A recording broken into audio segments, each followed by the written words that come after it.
আমাদের এই পশ্চিমবাংলার বুকে আস্ত একটা ফুচকা গ্রাম রয়েছে। জল ফুচকা, চাটনি ফুচকা, দই phuchka, chicken phuchka, chocolate phuchka, ice cream phuchka, লোটো ফুচকা, চিংড়ি ফুচকা, স্ট্রবেরি, ম্যাঙ্গো ফুচকা, নবদ্বীপের দই ফুচকা, এক ফুচকা, পনির ফুচকা, পাপড়ি 10 টাকা 10 টাকা।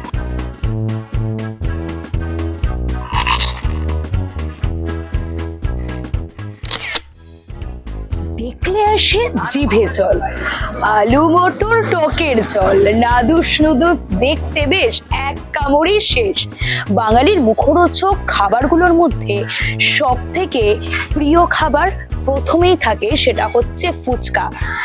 তবে আপনারা কি জানেন এই ফুচকার একটা আস্ত গ্রাম রয়েছে এই বাংলার বুকে, যেখানে বা যেই গ্রামে প্রত্যেকটা গ্রামবাসীর জীবন জীবিকা জড়িত রয়েছে ফুচকা তৈরিকে কেন্দ্র করে, এবং ফুচকা তৈরি হচ্ছে তাদের কাছে একটা শিল্প। কোথায় রয়েছে এই গ্রাম, আর অজানা ইতিহাসটাই বাকি। মুচমুচে একটা বলের ভেতর ঝাল ঝাল আলু, ভরপুর টক জল যখন মুখের ভেতর পৌঁছায়, আহা একেবারে স্বর্গ। খানিক সময়ের জন্য তখন মনে হয় ফুচকাই ধর্ম, ফুচকাই কর্ম। ফুচকা প্রেমী হলে অবশ্যই ঢু মারুন কাঁচরাপাড়ার এই শহীদ পল্লীতে, যেখানে ফুচকার উপর নির্ভর করেই পেট চলে আস্ত একটা গ্রামের। তবে শুধু টক জলের ফুচকাই নয়, বাঙালির এই প্রিয় খাবার যে আরও কতটা মুখরোচক হতে পারে, সেই পরীক্ষা নিরীক্ষার আস্ত ল্যাবরেটরি বলা যেতে পারে এই গ্রামকে। উত্তর 24 পরগনা জেলার কাঁচরাপাড়ায় রয়েছে শহীদ পল্লী নামের অতি সাধারণ ছোট্ট একটি গ্রাম। সময়ের সঙ্গে সঙ্গে যার নাম বদলে হয়ে দাঁড়িয়েছে ফুচকা গ্রাম। এই গ্রামে বর্তমানে প্রায় 200টির কাছাকাছি পরিবার ফুচকা তৈরি করেই জীবন জীবিকা নির্বাহ করেন। সারাদিনে কেউ বানান 4 থেকে 5 হাজার ফুচকা, আবার কেউ বানান 10 থেকে 12 হাজার ফুচকা। এই এলাকার তৈরি ফুচকা রাজ্যের বিভিন্ন প্রান্তে বিক্রি হচ্ছে বর্তমানে।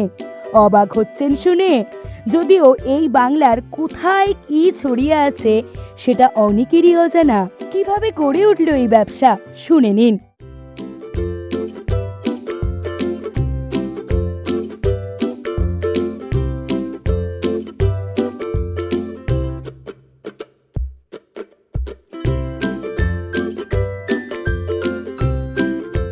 আগে আমাদের পাড়ায় তাঁত ছিল, তাঁতের কারখানা ছিল একটা সময়। আমরা হ্যাঁ তাঁতের কাপড় ছোটবেলায় আমরা দেখেছি, সেটা এখন আস্তে আস্তে লুপ্ত হয়ে গেছে। সময়ের সাথে সাথে ভাগ্য চক্রান্তে আবার এই ফুচকাটা ফুটে উঠেছে। 30 বছরের এই ব্যবসা এখানে আছে।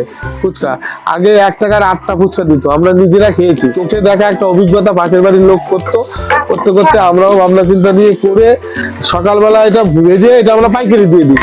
10,000 মালের মতন আমরা এদিক ওদিক ডিসপুট চলে যায়, সবাই নিতে চলে আসে। পাইকারি হয়ে যায় আমাদের 2টোর মধ্যে। 2টোর পরে আমাদের মাল দিয়ে আমরা ওখানে বিক্রি করি। প্রায় 10-12 হাজার মাল পাইকারি যায়, যে যেমন নেবে। অনেক সময় মেলার মাল যায়, সব জায়গারই মাল যায়। আমরা খড়দা, টিটাগড়, সোদপুর, জাগুলি, কল্যাণী, ত্রিবেণী, বিভিন্ন জায়গায় এইসব মাল আমাদের যায়। এগুলো এক একটা সম্পূর্ণ পরিপূর্ণভাবে আমরা ভেজে তুলছি, একটু কাঁচা নেই। কাঁচা থাকলে নরম থাকে। সকালবেলা থেকে এর মেকিং চলে। রাসমণি ঘাটের সংলগ্ন এলাকায় শহীদ পল্লী যেন ফুচকার স্বর্গ। ফুচকা গ্রামের বিশেষত্ব হলো স্বাদের বিবর্তনে এই গ্রামে জল ফুচকা ছাড়াও আরো কি কি ফুচকা পাওয়া যায় নিজের কানেই শুনুন। কি পাওয়া যাচ্ছে তোমার এখানে? জল ফুচকা, চাটনি ফুচকা, দই phuchka, chicken phuchka, chocolate phuchka, ice cream phuchka, লোটো ফুচকা, চিংড়ি ফুচকা, স্ট্রবেরি, ম্যাঙ্গো ফুচকা, নবদ্বীপের দই ফুচকা, এক ফুচকা, পনির ফুচকা, পাপড়ি। গোটা এলাকায় যেন ফুচকা ছাড়া আর কিছুই নেই। সকাল থেকে ব্যস্ততা শুরু হয়ে যায় সেখানে। ভোর থেকে লেচি বানিয়ে তারপর ফুচকা ভাজা, তারপর একে একে সমস্ত কাজ সেরে বেলা 3টে থেকে 4টে গড়াতেই ফুচকা নিয়ে নিজেদের বাড়ির সামনে বিক্রির জন্য বসে পড়া।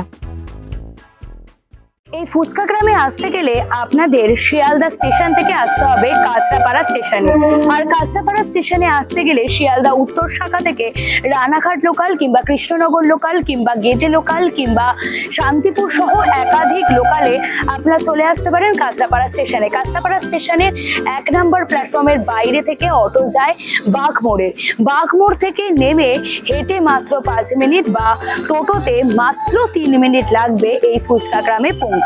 10 টাকা 10 টাকা। বর্তমানে এই গ্রামে 10 টাকায় মেলে 10টা ফুচকা।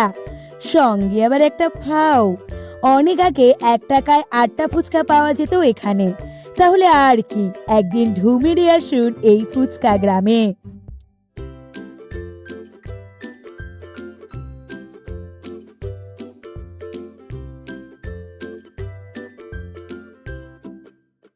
ফলো এবং সাবস্ক্রাইব করুন রিপোর্টার সুকৃতি।